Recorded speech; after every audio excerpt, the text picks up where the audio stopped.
Namaste, namaskaram, vanakkam, tena koutou katoa. It's really a privilege to be with you all today. I'm very humbled sitting on the stage with such wonderful women. And I just wanted to start my sharing by just acknowledging what a wonderful effort it is by the Tamil Association to address women's well-being. Yeah, let's give them a hand.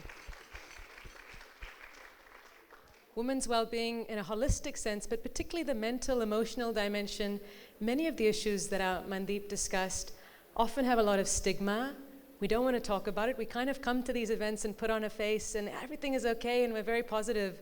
But the reality is all of us are struggling in this time. And COVID has brought unprecedented challenges to all of our families, our homes, our communities.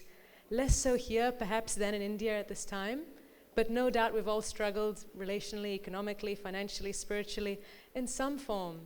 So really putting this on the agenda, creating safe spaces to share vulnerably, as Mandeep mentioned, to share our hearts and minds and come together and connect and support one another is so important. So really, I'm excited to see what happens with the initiative. I hope all of us in the room can support them in whatever way we can, be it lending an ear and simply listening to someone or getting more involved with the initiative.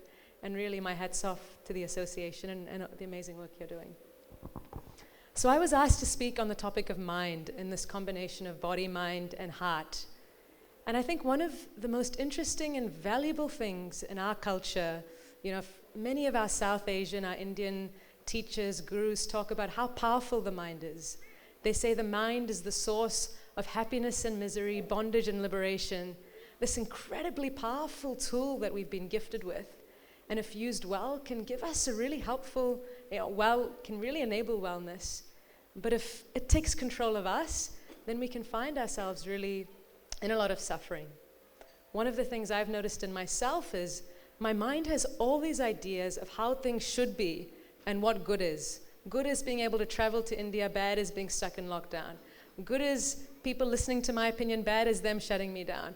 Good is the environment looking clean, bad is pollution. And all these very rigid ideas of how things should be. Oh, someone shouldn't get annoyed at me, they should listen to my point of view. This shouldn't happen, this should happen. And I've come to appreciate that, when my mind gets into these thought patterns, what it does is it tries to change things outside of me. So if someone's behaving in a way that I don't like, let me try and convince them to behave differently.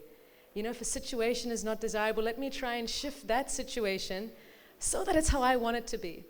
Now, of course, we need to take agency and believe in ourselves and step forward with courage in the way Mandeep has demonstrated in a phenomenal way. But what we also have to bear in mind, I'm learning, is that sometimes it's our minds that need to change. It's our mindset that needs to change. And maybe the person around me doesn't need to change, but I need to be more understanding or compassionate of them. Maybe my situation doesn't need to change, but I need to accept it. Yeah, I can't travel to India now and see loved ones. So let me accept this is the reality and see what good I can do given the current situation.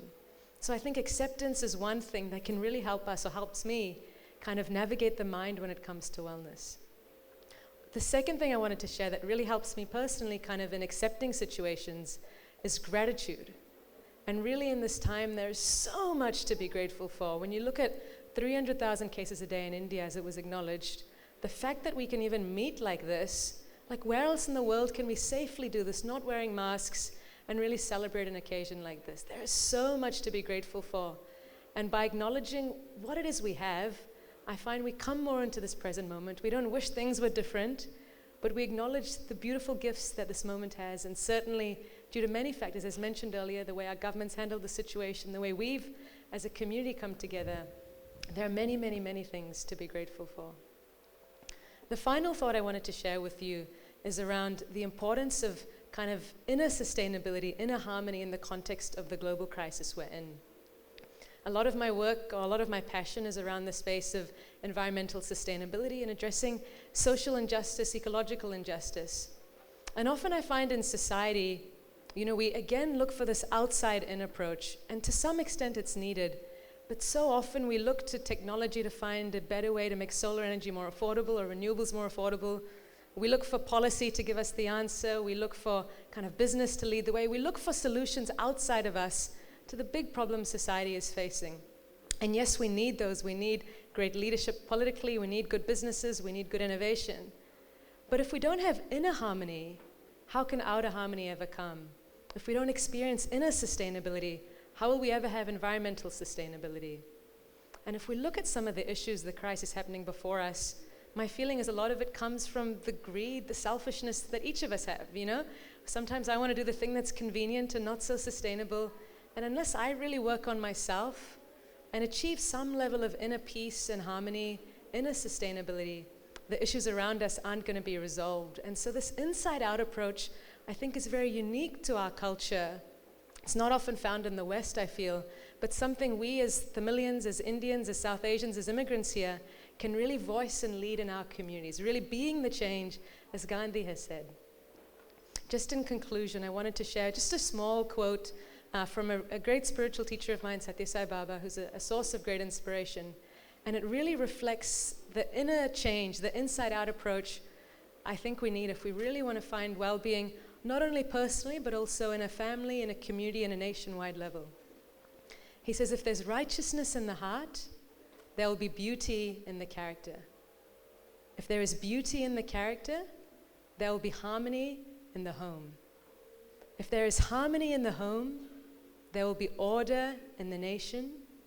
And if there is order in the nations, there will be peace in the world. Thank you.